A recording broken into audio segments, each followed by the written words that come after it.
Bonsoir et bienvenue sur Tips Coach Live. Oui, là on n'est pas tout à fait en live, je vous avais prévenu, en ce dimanche 12 juillet 2020. Ça a été beaucoup plus simple pour moi finalement d'enregistrer cette vidéo, ce moment que je partage avec vous, qu'on partage ensemble depuis maintenant presque 3 mois. Donc merci pour ceux et celles qui sont au fidèle rendez-vous toutes les semaines, je vous remercie. Et donc cette semaine, bah voilà, je ne pouvais pas être présente, j'avais d'autres responsabilités et je pouvais vraiment, vraiment pas faire autrement.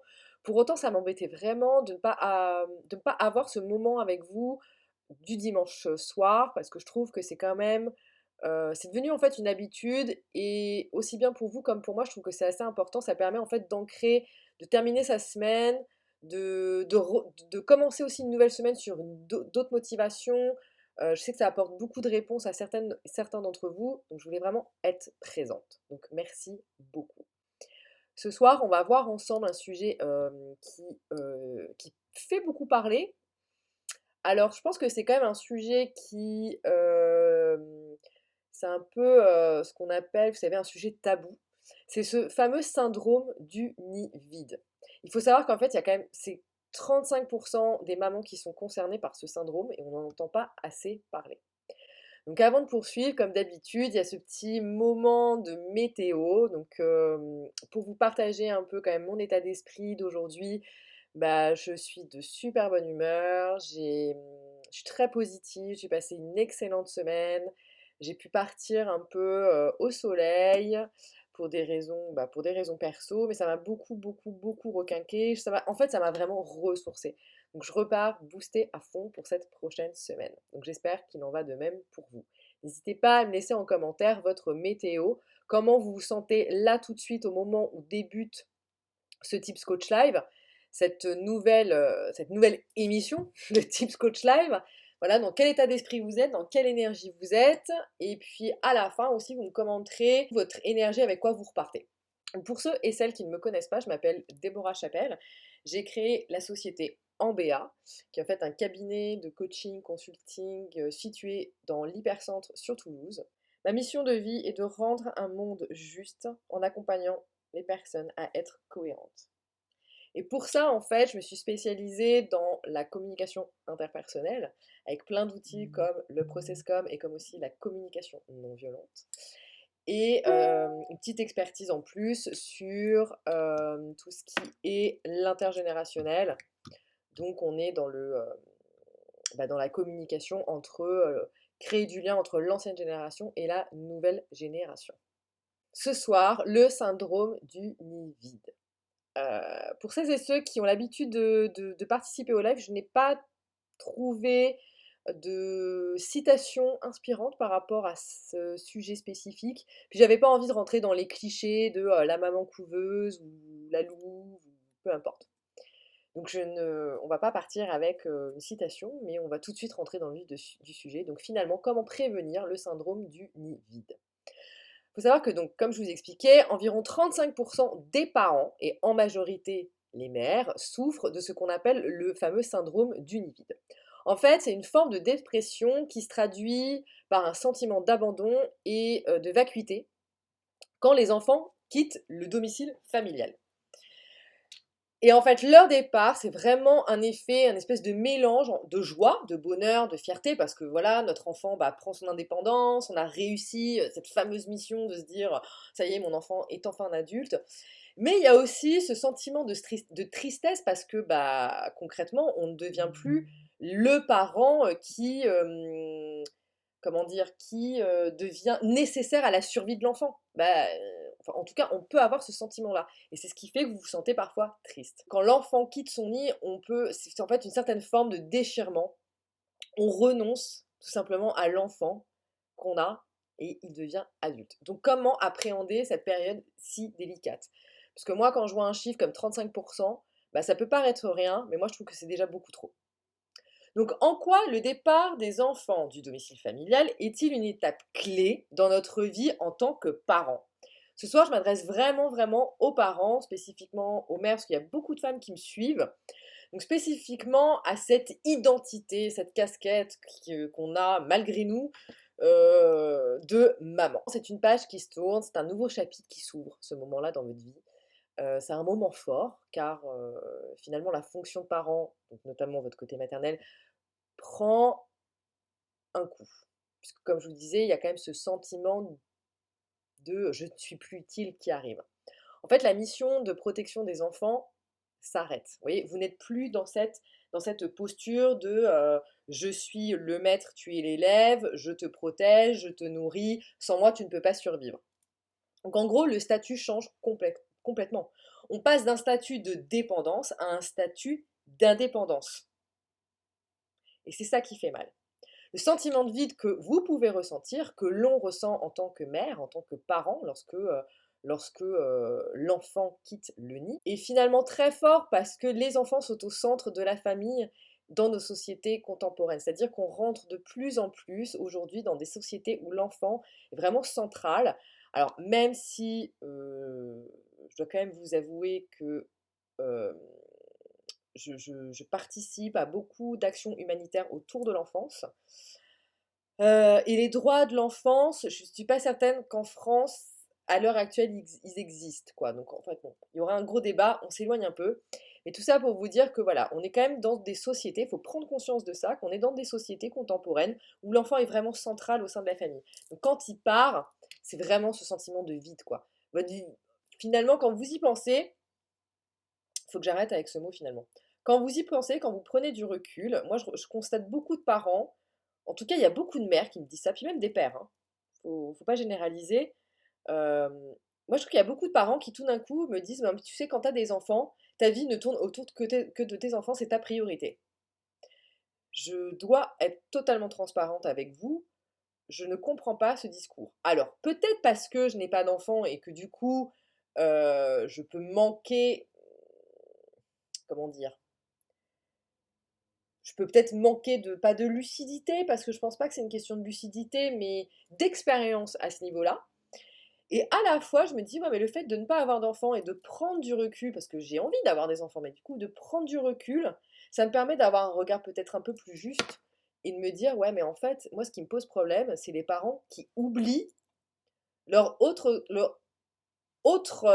identité, donc la personne que vous êtes, la personne intrinsèque que vous êtes, le couple que vous êtes, la personne si professionnelle que vous êtes, parce que vous avez des enfants. Enfin, il y a un moment donné, le seul problème que je vois là-dedans, c'est que je me dis, ouais, mais le jour où en fait ton môme il va partir, tu vas te retrouver toute seule en fait. Et puis il y aura une perte de sens. Tu vas te dire, mais mince, qu'est-ce que je vais faire maintenant de ma vie?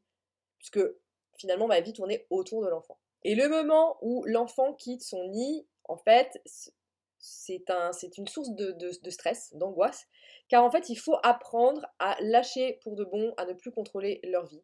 Et cela, ça s'anticipe. Donc, comment anticiper, comment anticiper ce moment? Il faut avoir très tôt en tête, c'est ce que je vous expliquais, que nos enfants auront un jour une vie sans nous et ils ne nous appartiennent pas. Donc là-dessus, mesdames, messieurs, arrêtez de faire des mômes parce que il faut faire des mômes. Arrêtez de faire des enfants parce que ça fait partie de la norme. Arrêtez de faire des enfants parce que vous vous ennuyez. Arrêtez de faire des enfants parce que vous ne trouvez pas de sens à votre vie. Un enfant, c'est une responsabilité, j'ai envie de dire, jusqu'à ce que vous mourrez. Moi, quand je parle avec des mères, quand je parle même avec ma grand-mère, quand elle me parle de ses enfants, donc en l'occurrence ma mère ou mes oncles et tantes, elle les voit encore comme des petits-enfants, quoi. Donc je pense que c'est même quelque chose d'intrinsèque, c'est-à-dire que le jour où vous avez des enfants, quoi qu'il arrive, même s'il devient adulte, que vous arrivez à prendre du recul, vous le voyez toujours comme votre enfant, une personne que vous devez protéger. Et ça, c'est ok, enfin même le reste est ok. C'est complètement ok. Moi, ce qui me pose problème, c'est quand vraiment on tombe dans l'excessivité et que je suis face à des parents qui, du coup, le jour où leurs enfants deviennent adultes et les quittent, sont en dépression totale et ne trouvent plus de sens à leur vie. Je ne peux pas concevoir ça. Parce que ça veut dire que vous avez oublié les autres parties de votre identité qui sont très importantes. Et surtout, la priorité qui pour moi est au-dessus de tout, c'est-à-dire la priorité, ça doit être vous, votre bien-être à vous. Et ça commence par votre bonheur à vous, vos sources à vous. Et je suis désolée de vous dire, mais qu'à un moment donné, quand je tombe sur des personnes qui me disent: «Oui, mais moi, ma source de bonheur, c'est mes enfants». Oui, mais en fait, enfin, c'est grave parce que ça veut dire, enfin, même si c'est tes enfants ou ça peut être quelqu'un d'extérieur, en gros, tu mets ton bonheur dans les mains de quelqu'un d'autre. Peu importe que ce soit ton enfant, ton compagnon, ta compagne ou ton boulot, et cetera, peu importe. Tu mets ton bonheur dans les mains de quelqu'un d'autre, ça veut dire que ça ne dépend pas de toi. Ton bonheur ne dépend que de toi. Donc là-dessus, vraiment, je vous invite à remettre les choses à niveau. Anticiper leur départ, c'est maintenir, quand ils sont encore à la maison, une vie en dehors d'eux. Et ne pas mettre finalement sa propre vie, votre propre vie, en veilleuse. Comment anticiper le départ de ses enfants et ne pas tomber dans ce syndrome de nid vide? C'est avoir une vie affective et ou professionnelle épanouie, ou encore des activités personnelles, car à un moment donné, les enfants ne rempliront plus le quotidien. Vous voyez? Donc anticiper, c'est aussi responsabiliser ses enfants pour préparer leur départ. Donc ayez très très tôt en tête que vos enfants, que nos enfants auront un jour une vie sans vous. D'accord? Donc vraiment, ils ne nous appartiennent pas. Anticiper, c'est aussi responsabiliser ses enfants pour préparer leur départ. Là-dessus, on va répondre à une autre question qui est pourquoi certains parents le vivent mieux que d'autres. C'est vrai qu'on n'est pas à 98% de personnes qui vivent ce syndrome du nid vide, on est plutôt sur du 35%. Et donc là-dessus, c'est surtout que nos réactions et en fait notre manière de vivre ce déchirement, ce moment de vie qui est parfaitement normal, dépend en grande partie quand même de la manière dont on a vécu nous-mêmes notre propre départ du nid familial. Donc quand notre départ a été malheureux ou conflictuel, bah, ça va forcément résonner en nous et ça va réactiver des souvenirs assez désagréables lorsque nos enfants vont partir. Alors que bon bah, si vous avez vécu le départ de chez vos parents de manière très positive, bah, forcément vous allez enclencher logiquement, il va y avoir le bouton pressoir du moment agréable, c'est positif, etc. Donc pour ce qui est du fait que quand vous avez vécu votre départ de manière très douloureuse ou conflictuelle, enfin de manière, en tout cas ça reste un moment assez désagréable ou difficile, il est vraiment important de faire un travail sur vous-même et comprendre en fait ce qui est en jeu. C'est surtout ça qui est important. Donc là-dessus, je vous recommande fortement de vous faire accompagner. Alors, il y a des thérapies qui existent, il peut y avoir, ouais, je dirais plus de la thérapie. Et si vous avez un problème avec la thérapie, c'est vrai que le coaching peut vraiment vous apporter des réponses et des solutions très rapidement. Donc n'hésitez vraiment pas. Hem, Ensuite, une autre question que j'avais envie de me enfin que je pose sur ce thème, c'est est-ce que ce départ, il est plus difficile à vivre pour les mères? Donc, je vais pas vous mentir, en général, oui, mais je crois que ça dépend surtout de la situation personnelle et dans laquelle la femme est, vous voyez? Si par exemple, elle est bien investie dans sa vie affective, en gros qu'elle a vraiment mis en priorité déjà sa propre personne, ensuite son couple, ensuite ses enfants. Elle a une relation mère-enfant qui est assez équilibrée et qui permet en fait à l'enfant de pouvoir s'émanciper et de devenir adulte. Si au contraire la relation mère-fille ou mère-fils est très très fusionnelle, généralement les départs vont être compliqués. Et parce que plus les enfants sont un refuge affectif fort, plus leur départ est douloureux et complexe. Parce que quand vous avez une relation très très fusionnelle, ça veut dire que, après c'est pas une critique, hein, mais ça veut dire que vous comblez en fait généralement il y a un besoin d'affection, de reconnaissance qui demande à être énormément nourri via votre enfant, vous voyez. Donc il y a quelque chose à rééquilibrer, à réajuster, à gagner un peu en souplesse. N'hésitez pas, si vous avez des questions, bien évidemment, à me laisser un commentaire. J'y répondrai en privé avec grand plaisir. Le départ signifie aussi souvent un retour à la vie de couple pour les parents. Et là, ça devient aussi très intéressant. Oui, ça change complètement la donne au quotidien. Alors, on peut se retrouver face parfois à des couples où effectivement voilà, la vie de parents tournait autour des enfants, et une fois qu'ils sont plus là, le couple parental, en gros, bah, il y a plus lieu d'être. On n'a plus besoin de faire semblant, les enfants les enfants ne sont plus là.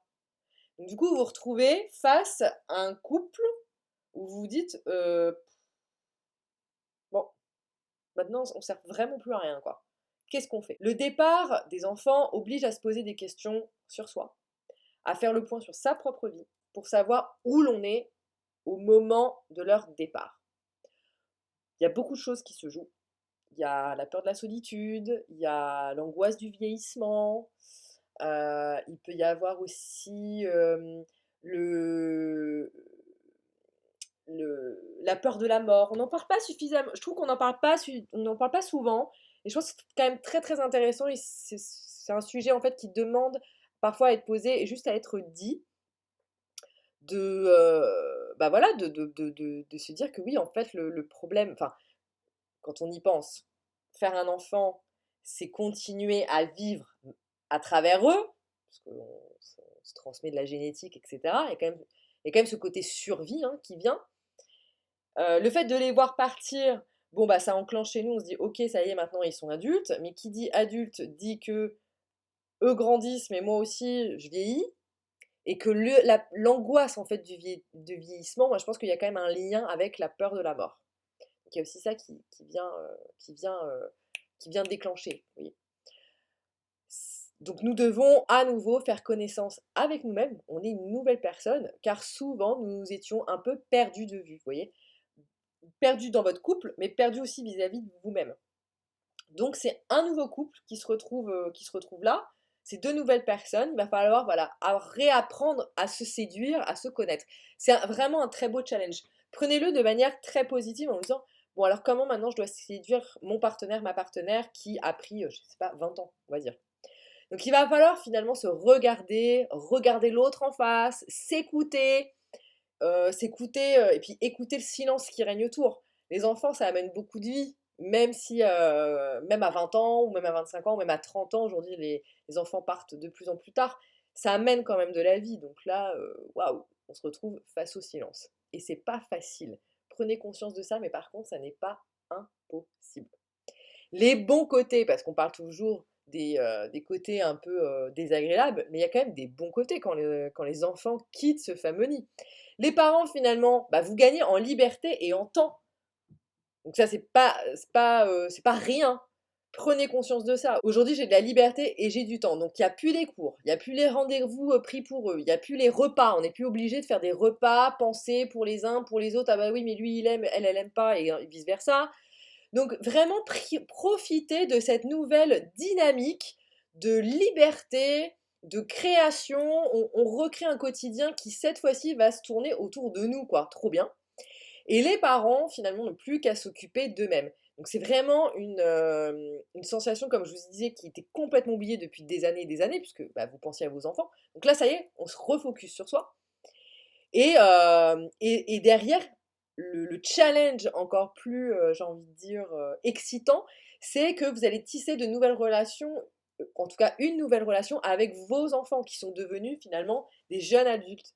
Et donc c'est super enrichissant de s'apercevoir bah, comment il va faire pour se débrouiller, est-ce qu'il va bien savoir se débrouiller ou pas, enfin, et prendre conscience aussi de l'impact que vous avez eu dans la vie de votre enfant. Moi, je trouve ça super génial. Le test ce soir, c'est quelle maman es-tu? La semaine dernière, il y en a eu un autre aussi, mais c'était sur psychologie. Celui-là, je le trouve un peu plus fun. Donc, je vous l'ai mis en dispo dans la description de la vidéo. Vous verrez que voilà, il est assez fun, assez sympa. En même temps, donc vous avez le test et je vous ai laissé les résultats. Ça vous permet un peu d'avoir une idée. Et puis, même pour les mamans qui sont devenues, comment dire, où leurs enfants sont des grands adultes, je trouve que c'est toujours marrant de pouvoir le faire, de se dire, tiens, il y a tant d'années, j'aurais peut-être réagi comme ça, etc. Donc, quel type de mère j'ai été? De se dire, oh, voilà, est-ce que ça vous parle ou est-ce que ça vous parle pas? Même si vous n'êtes pas maman, regardez ne serait-ce que les résultats, je trouve que c'est toujours intéressant de s'apercevoir qu'il y a différents profils de mamans et plutôt de voir vers quel profil vous allez plus tendre ou pas. Ensuite, on va terminer sur 5 astuces pour responsabiliser ses enfants. En fait, pour moi, ce que je trouve enfin ce qui me parle beaucoup dans le coaching, c'est que on apporte à nos clients, à nos coachés, le principe de responsabilité. C'est-à-dire que peu importe quel type de problématique je vais accompagner, je n'ai pas la responsabilité de résultat. C'est-à-dire que moi, je suis là, je suis une sorte de support, une sorte de... Je sais pas, je pourrais peut-être faire une... C'est comme si j'étais un jeu de cartes. Je donne toutes les cartes à mon coaché en lui disant, voilà, tu vois, t'as multitude de cartes, à toi de jouer. Et c'est lui qui prend la responsabilité de quelle carte il va jeter en premier, en fait, pour pouvoir, entre guillemets, gagner la partie. Je trouve que c'est très important de responsabiliser ses enfants. Je trouve que de plus en plus aujourd'hui, on a tendance à déresponsabiliser l'adulte de manière générale. Et c'est vrai que souvent, enfant, même moi quand j'étais ado, je tombais sur des mamans qui disaient ah mais non, mais c'est pas la faute de ma fille, puisque elle était influençable, elle était influencée. Et ma mère m'a toujours appris que avec elle, ce genre de choses, ça marcherait pas, parce que elle partait du principe qu'elle m'avait éduquée, qu'elle savait, enfin que je savais ce qu'elle acceptait, ce qu'elle n'acceptait pas, ce qui pour elle était bien et ce qui pour elle n'était pas bien, et que si je faisais quelque chose qu'elle n'acceptait pas ou qui n'était pas bien selon elle, enfin, je prenais la responsabilité que j'allais me faire tuer, quoi, entre guillemets. Donc, elle me disait, peu importe ce que tu fais, ne me dis jamais que c'est la faute de ta copine ou de ton copain parce qu'il t'a dit de le faire. Ça, je veux pas l'entendre. Et franchement, ça m'est toujours resté dans le crâne, et j'avoue que bah, c'est quelque chose que j'ai un peu du mal à supporter quand on vient de toujours me dire ah non, mais tu sais, c'est pas de sa faute parce que elle est influençable ou il est influençable. On est tous passés par là. Il y a un moment donné, je pense qu'à 15 ans, à 16 ans, tu sais exactement ce que tu fais. T'en as, ils se mettent à fumer. Moi, j'ai commencé à fumer à l'âge de 15 ans. Je ne vous conseille pas parce que c'est très difficile d'arrêter. Donc, j'ai arrêté il y a maintenant quelques mois. Gratitude. Donc, si tu es responsable pour décider de commencer à fumer, ou tu as même des ados à partir de 15-16 ans qui commencent à avoir leur premier rapport sexuel, donc tu es responsable pour avoir des rapports sexuels, donc tu vas être responsable aussi pour autre chose. Là-dessus, je vous donne 5 moyens en fait de responsabiliser vos enfants. Le premier moyen, c'est tout simplement de confier leur des tâches. Il faut éduquer les enfants à faire des corvées domestiques dès leur plus jeune âge. Ok, nous connaissons un parent qui prépare tous les jours le goûter de sa fille dans le primaire ou secondaire, etc. Et là-dessus, je vous invite vraiment à ne pas suivre cet exemple. Dès qu'un enfant a 2 ans, en gros, dès qu'un enfant commence à parler, il est en mesure d'aider à la maison. Là-dessus, je suis tombée sur quelle responsabilité donner à mon enfant. Donc, c'est un petit document qui a été fait par nos amis, nos cousins canadiens, que je trouve vraiment super intéressant. Donc, je vous le mets en écran parce que à chaque âge, à chacun sa responsabilité. Et franchement, je trouve ça vraiment génial. Je vous le laisserai en disponibilité aussi sous la description de la vidéo pour télécharger ce document. La deuxième astuce, c'est tout simplement de commencer à limiter leur choix. Un parent sans expérience demandera forcément à son enfant comment il veut s'habiller pour la journée. Avec une question aussi ouverte, vous vous retrouverez avec une petite fille ou un petit garçon qui a porté un collant noir, un tutu rose, des paillettes ou pas de paillettes, où il y a écrit truc de Barbie, pas de Barbie, enfin c'est un peu compliqué. Petite astuce, vous leur présentez deux ensemble et vous lui demandez bah, c'est quoi ton choix, lequel tu préfères, et en fait ça va être la même question pour le repas. C'est pas genre est-ce que tu veux manger ou qu'est-ce que tu veux manger, il y a le choix entre ça ou ça, qu'est-ce que tu préfères. Ça lui permet, bon déjà vous cadrez quand même, vous cadrez les choses, et en plus ça lui permet de commencer à s'affirmer. Je trouve que c'est quand même très très important. Pour limiter leur choix, je vous invite donc à fixer des règles. Pardon. Donc, par exemple, pour l'ado, avec ce fameux, vous connaissez, portable, convenez ensemble d'un temps de déconnexion. Faites preuve de cohérence, vraiment. Donc, imposez-leur des règles que vous respectez à vous-même. Exemple, vous voulez que votre enfant parle correctement sans dire de gros mots, bah évitez juste d'en dire. Ça commence déjà par vous, quoi. La communication avec un ado peut être assez difficile, mais il faut aussi que vous puissiez vous mettre à son niveau. Donc, l'exemple vraiment le plus parlant, je pense que c'est, voilà, vous voulez pas qu'il dise de gros mots, vous attendez de lui un certain type de langage, bah, montrez l'exemple. Généralement, un ado qui parle super mal, c'est que généralement ses parents le font aussi, donc faut pas s'étonner, quoi. Les chiens font pas des chats. La troisième astuce que je vous partage, c'est tout simplement enseigner-leur les rudiments d'un compte bancaire. Alors ça, c'est mon côté ancienne assistante de gestion d'entreprise familiale. Pour enseigner à un ado la gestion de l'argent, euh, bah, en fait, il va falloir lui apprendre à ce qu'il crée son propre budget. Donc, ouvrez-lui un compte bancaire, apprenez-lui à gérer lui-même son argent, déposez dans son compte tout l'argent nécessaire à payer pour ses vêtements, son cinéma, ses sorties, son téléphone, ses restaurants. Ça va lui permettre, voilà, vous allez pouvoir lui dire, eh ben, tu vois, t'as ce budget-là, c'est pour ça. Alors après, chacun met ses limites. Moi, par exemple, j'avais de l'argent de poche, c'était pour tout ce qui était ouais, sortie, bon, pas les vêtements, mais tout ce qui était ouais, sortie, téléphone. Euh, et avant le téléphone, je vous dis même, alors parce qu'en fait, à mon époque, le début des téléphones portables, tout ça, machin, quand on appelait en fait d'un fixe un numéro de téléphone portable, ça nous coûtait une blinde. Et donc, forcément, ado, on passait beaucoup de temps au téléphone avec nos copains et copines, ma soeur et moi. Et du coup, il y a eu une augmentation de la facture téléphonique chez mes parents. Et en fait, à chaque fin de mois, mon père nous stabilotait les numéros. Je crois qu'il nous avait donné, je sais plus, genre, on avait le droit à 5 ou 10 minutes. Et au-delà de 10 minutes, on commençait à payer. Un truc comme ça. Et ensuite, il nous faisait le calcul. Et en fait, bah, chacune, on devait lui rembourser, quoi. Mais vous voyez, ça permet quand même de prendre conscience aussi de la valeur de l'argent et de prendre ses responsabilités. L'avantage aussi, c'est que quand c'est possible pour lui de commencer à travailler, donc à l'âge de, je dirais, 15-16 ans, bah, ça va lui permettre aussi de mettre cet argent de côté, de prendre conscience de la valeur du travail, et du coup, vous le responsabilisez par rapport à ça. Donc c'est vraiment, enfin pour moi, ça fait vraiment partie d'une base qui devrait être enfin, donnée à tous, parce que nous sommes quand même dans des sociétés, dans des sociétés dirigées par de l'argent. Et c'est important de connaître un budget et de le gérer. La quatrième astuce, c'est parler librement de sexe. Il va falloir commencer à mettre de côté nos embarras et faire savoir à notre ado, à nos ados, qui peut échanger finalement avec nous de manière très libre, sans gêne, de sexe.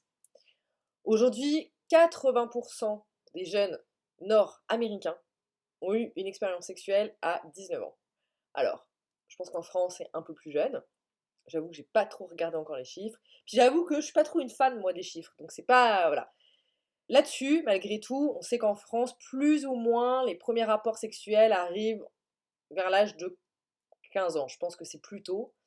Tout dépend de ce qu'on attend par rapport sexuel. Peu importe. Autre débat. Une discussion pardon, ouverte peut vraiment les aider à avoir une expérience safe. Ok. Et peut même peut-être retarder la première relation sexuelle. Je dis pas qu'il faut attendre d'avoir un âge ultra mûr pour avoir sa relation sexuelle. Enfin, je pense que voilà, chacun voit midi à sa porte. Par contre, ce qui est sûr, c'est que malgré tout, le sexe, c'est un, je sais pas comment dire, mais c'est une expérience qui demande quand même une certaine maturité.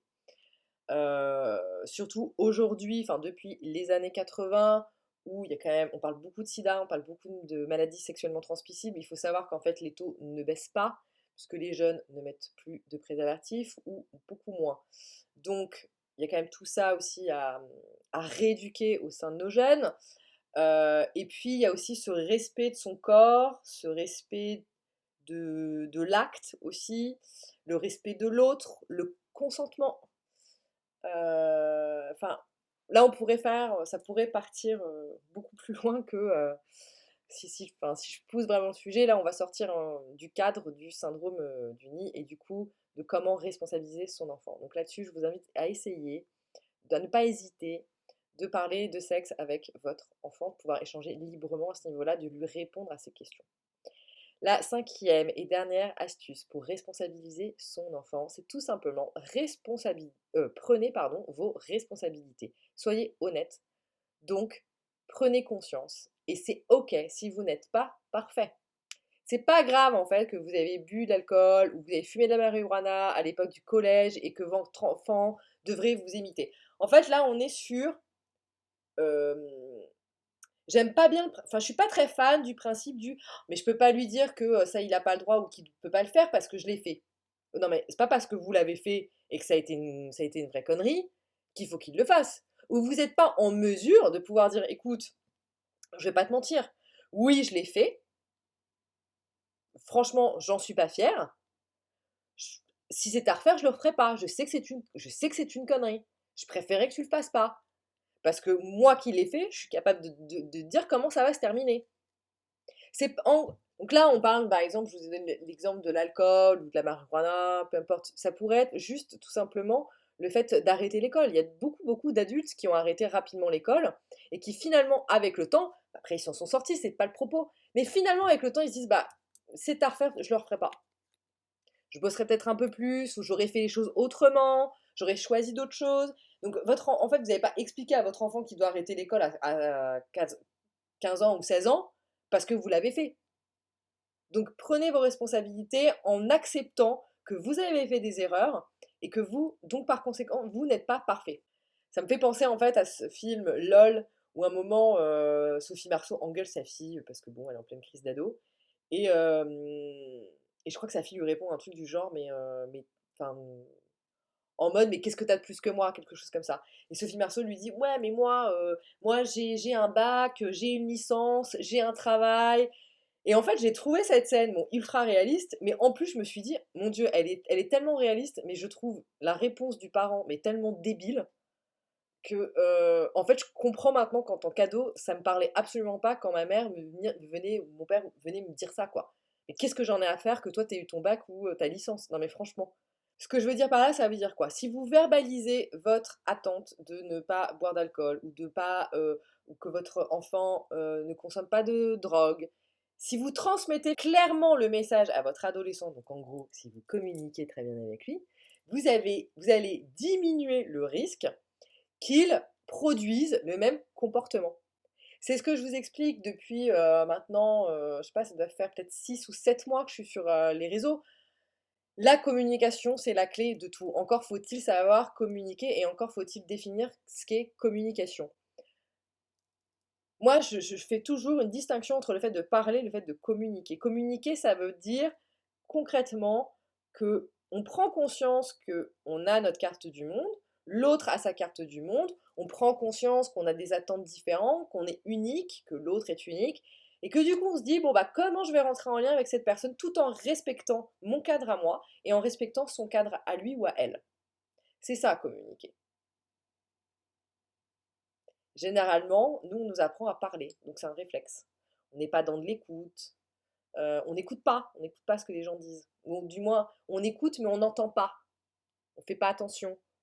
Euh, la personne, elle te dit, je vais prendre l'exemple tout con, quoi, mais ouais, je suis très très heureuse. Et là, vous dites, ah ok, bah non, mais elle m'a dit qu'elle était très heureuse. Oui, enfin, t'as bien vu sur sa tronche que quand elle te dit qu'elle est très heureuse, elle n'y croit pas.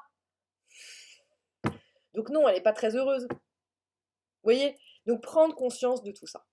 En conclusion, qu'est-ce qui s'est passé ce soir? Ce soir, il s'est passé qu'on a vu ce fameux sujet de syndrome du nid vide. Donc, comment prévenir de ce syndrome? On a vu en quoi le départ des enfants du domicile familial est vraiment une étape clé de notre vie en tant que parents. Donc, on a vu comment prévenir ce syndrome, pourquoi aussi certains parents finalement le vivent mieux que d'autres. Et on a vu les bons côtés, c'est que finalement, le départ signifie aussi un retour à la vie normale de couple, donc vraiment une liberté de temps et d'espace. En disponibilité, dans la description de la vidéo, vous avez le test Quelle maman es-tu? Ensuite, on a vu donc les 5 astuces pour responsabiliser son enfant. La première, confiez-leur des tâches à chaque âge. Dès que votre enfant parle et marche, il est capable de vous aider chez vous. Ça lui fait plaisir en plus. Il l'apprend et c'est fun pour lui, donc c'est génial. La deuxième astuce est tout simplement limiter leur choix. Fixez-leur des règles. Troisième astuce, enseignez-leur les rudiments d'un compte bancaire. Quatrième astuce, parlez librement de sexe. Et enfin, la cinquième et dernière astuce pour responsabiliser son enfant, prenez vos responsabilités, soyez honnête. Non, vous n'êtes pas parfaite et parfait. Donc sur ce, j'espère que ce sujet a pu vous éclairer, ça a pu vous apporter certaines réponses. Ça peut aussi, j'espère aussi que ça a pu vous aider à développer un peu votre comportement avec votre enfant, savoir où vous en êtes. N'hésitez pas à me laisser en commentaire votre énergie, avec quoi vous repartez. Est-ce que vous êtes boosté, pas boosté? Qu'est-ce que ça vous a apporté? Qu'est-ce que ça vous a appris? Vous avez pris conscience de quoi? Là-dessus, je vous souhaite un excellent dimanche, une excellente semaine et je vous dis à la semaine prochaine. N'oubliez pas pour terminer le like sur la vidéo, de partager un maximum et pour celles et ceux qui ne l'ont pas encore fait, je vous invite à vous abonner à ma chaîne. Pour répondre quand même à une dernière entre guillemets question, le prochain live donc, qui se fera le dimanche 19 juillet à 19h, on sera plus sur voie professionnelle, comment vraiment trouver sa place. Donc là, on va vraiment parler de mission de vie, mais dans ses choix professionnels, donc comment vraiment trouver sa place, avec focus sur différents syndromes, différentes étiquettes. Je vais aussi vous donner quelques astuces, quelques tips pour assumer son unicité. Et le test sera autour justement quelle est ma place. Voilà, je trouve que c'est plutôt assez excitant comme sujet. Je vous invite donc bien évidemment à vous inscrire à l'événement sur Facebook pour recevoir le test. Donc ce sera le dimanche 19 juillet et ce sera l'avant-dernier Tips Coach Life de l'année. Donc je vous dis à très très bientôt. J'espère que cette vidéo vraiment a pu vous apporter, vous aider, voilà, vous a vraiment boosté. Je vous dis à très vite pour un prochain dimanche. Ciao.